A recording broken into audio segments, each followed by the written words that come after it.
மற்றும் செயலாளர் நாயகம், பிரதமர், சபை முதல்வர், என் சக அமைச்சர்கள், பிரதி அமைச்சர்கள், ஆசிரியர்கள், மாணவர்கள் அனைவருக்கும் இந்நேர வணக்கத்தை தெரிவித்துக் கொள்கிறேன்.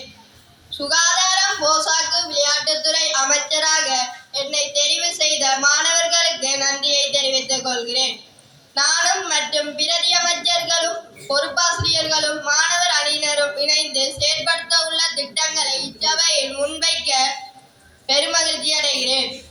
சுகாதாரம், உடல்நலம் ஆகியவற்றின் மீது நேரடியாக செல்வாக்கு செலுத்தும் காரணிகள் மற்றும் பிரச்சனைகள் தொடர்பாக ஆராய்ந்து நடவடிக்கைகளை மேற்கொள்வேன் மற்றும் பாடசாலையில் முதலுதவி நடவடிக்கைகளை சிறந்த முறையில் பேணி பாதுகாப்பதற்குரிய நடவடிக்கைகளை மேற்கொள்வேன் மற்றும் போசாக்கு வேலை திட்டங்களுக்காக பெற்றோர்களுடன் கலந்துரையாடி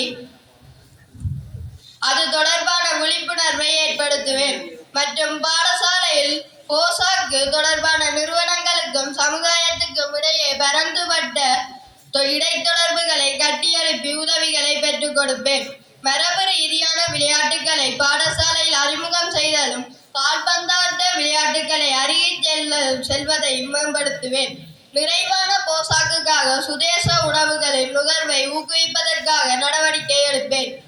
பாடசாலையில் மூலிகை தோட்டம் செய்வதற்கு வழிப்படுத்துவேன். இத்துடன் எனது உரையை நிறைவு செய்கிறேன்.